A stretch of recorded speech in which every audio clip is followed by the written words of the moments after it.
Vamos a ir empezando. En esta celebración de la Semana de la Ciencia, antes del vídeo que a continuación vais a ver, vamos a tener una pequeña actuación. Cuento desde luego con el respeto que vais a tener hacia la actuación de los compañeros. Mirad, si nos preguntan qué es ciencia, si alguna vez os lo han preguntado, pues podemos dar una respuesta pues más o menos académica, algo así como la ciencia es el conocimiento basado en hechos observados y en verdades probadas, dispuestos en un sistema ordenado que se puede validar y comunicar a otras personas. Esta es la definición más o menos habitual de ciencia, pero a lo mejor esta definición tan correcta no nos aproxima suficientemente al concepto, a la realidad de ciencia. Para ello, para tratar de tener una perspectiva de lo que es ciencia más concreta, hemos invitado a dos personas que son de las que mejor nos lo pueden ofrecer. Vamos a hacer entrar a nuestros invitados.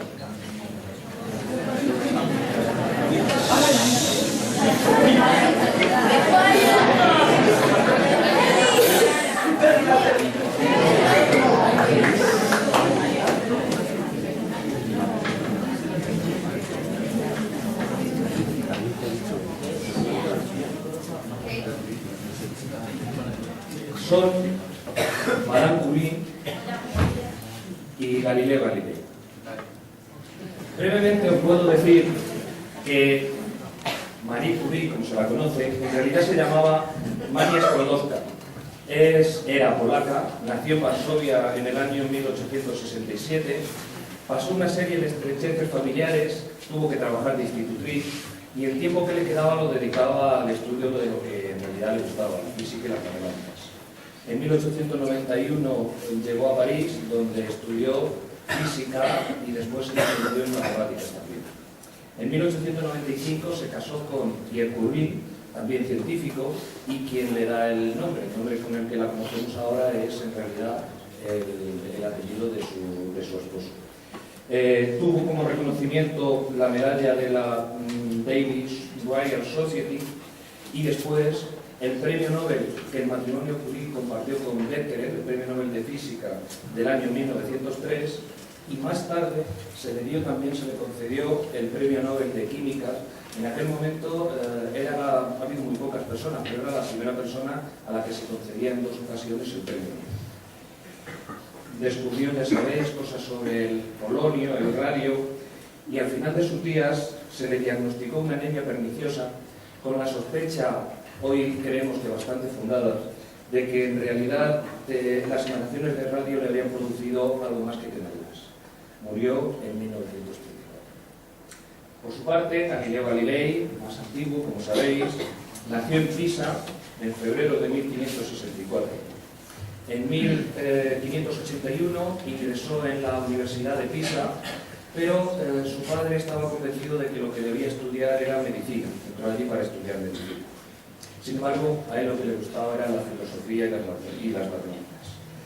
Después, en 1589, consiguió una plaza en el estudio de Pisa y, por fin, más tarde, la cátedra de matemáticas de la Universidad de Roma. Hizo una serie de descubrimientos que fueron muy novedosos en aquel momento. Yo creo que a vosotros sí os lo puedo especificar un poco. Él descubrió el telescopio, como sabéis, y el descubrimiento de las montañas de la Luna le hacía contradecir el pensamiento aristotélico de que en el universo todos los astros debían ser perfectos, por lo tanto, circulares o esféricos. Descubrió también los satélites de Júpiter, como probablemente conocéis, y eso de nuevo contradecía la idea tolemaica de Ptolomeo de que todo debía girar alrededor de la Tierra. Si Júpiter tenía satélites, lógicamente no giraban alrededor de la Tierra, sino alrededor de Júpiter. Y eso, ya digo, era una contradicción con lo que se conocía hasta entonces. Por estas contradicciones, la Inquisición, el Santo Oficio, actuó sobre él, contra él, mejor dicho, y le abrieron un proceso que terminó con su condena a cadena perpetua a pesar de su retractación, como seguramente también sabéis. Sin embargo, suavizaron un poco la pena. En vez de hacerlo en la cárcel, la pudo hacer en su casa, en una casa que tenía en Aspetti, y allí pudo seguir investigando. Siguió investigando con la pena de haber tenido que retractarse y haber sido acusado por el Tribunal de la Inquisición, con una artritis que le iba acuciando y una ceguera cada vez más insidiosa. Pues bien, al final hizo un libro que fue de lo mejor de su parte, en el que hizo un estudio muy profundo de las leyes de caída de los graves en el vacío y elaboró una teoría completa del disparo de proyectiles. Seguramente algunos problemas de proyectiles habéis hecho alguno de vosotros o haréis en los próximos meses, y fue Galileo el primero que empezó a estudiar. Murió en esta quinta, en Acreti, en 1642. Bien, esto es la biografía que más o menos podéis encontrar en cualquier enciclopedia o en internet, pero nos ha parecido que una idea más exacta nos la podían dar ellos mismos de cuál fue su vida y el desarrollo de toda su inquietud. ¿De acuerdo?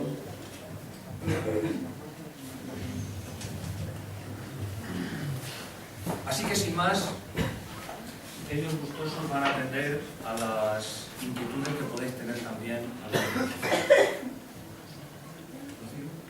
Se ha hablado mucho de grandes científicos y pensadores que tuvieron problemas en los estudios. ¿Eran ustedes buenos estudiantes?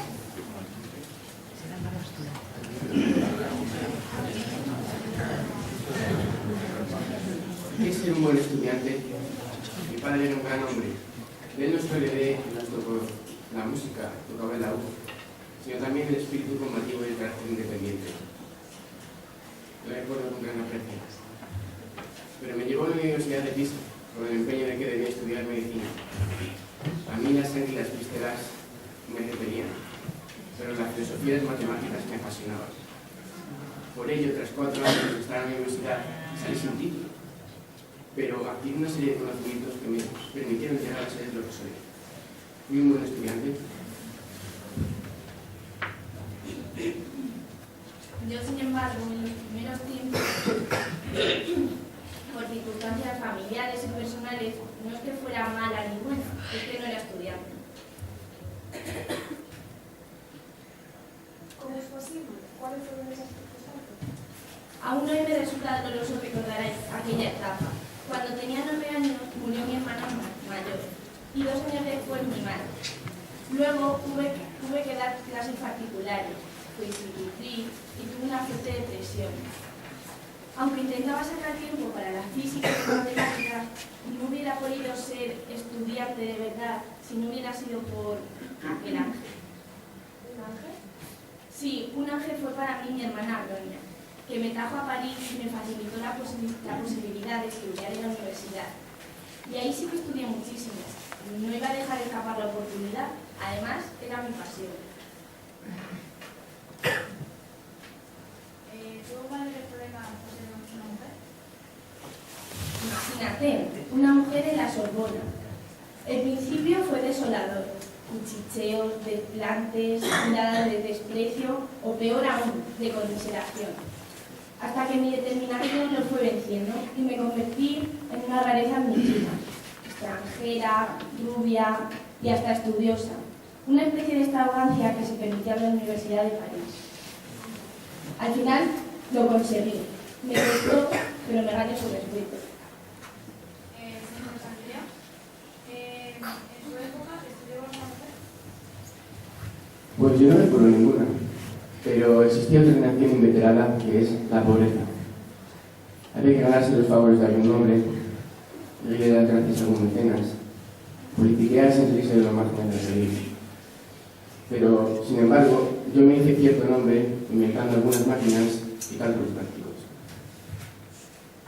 ¿De cuáles son los conocimientos de los judíos? Seguramente del radio y del polonio, la propia radiactividad, por el extraordinario desarrollo que han causado en la medicina algo tan inaudito en épocas anteriores. Y la de su vida privada, ¿cómo es su enamoración? Bueno, somos personas, algo de tiempo queda. Pues sí, yo me enamoré perdidamente de Pierre aquel día que le escuché leer su tesis.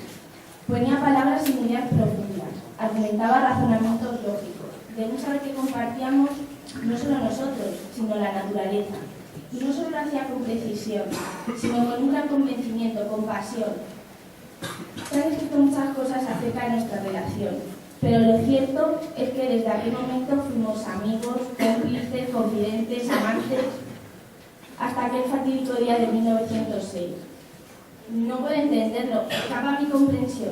¿Cómo un universo tan complejo y tan bien organizado puede permitir que muera estúpidamente atropellado por un carruaje un hombre tan brillante como él?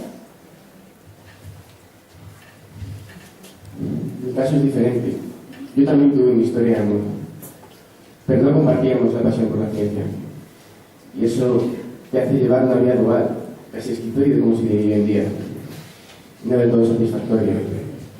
Por un lado, el ensimismamiento por la ciencia no te permite cubrir tus deberes familiares. Y por otro lado, tus placeres y compromisos familiares te obstaculizan tu actividad científica.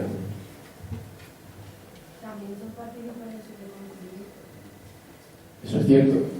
Cuando inventé el telescopio y empecé a observar los satélites de Júpiter, la Luna, Venus, todo eran parabienes, los que veíamos con la permanente de la región. Pero pronto vino la Inquisición y me hice exponer a los niños a la vergüenza pública. ¿Cómo puede tratarse para no ir encarcelado? Eso no ha sido no ya lo peor de mi vida, sino lo peor de la historia de la ciencia. El científico, como decía el doctor Fausto, quiere saber lo que el mundo contiene en sus entrañas, desvelar sus misterios, y para ello su materia prima es la verdad. Y yo no tuve que enfrentarme no ya a la cárcel o a la muerte, que poco muy bien importaba. Me enfrenté a una terrible paradoja. Mentir y repudiar mi ciencia para seguir frecuentándola. O decir la verdad y honrarla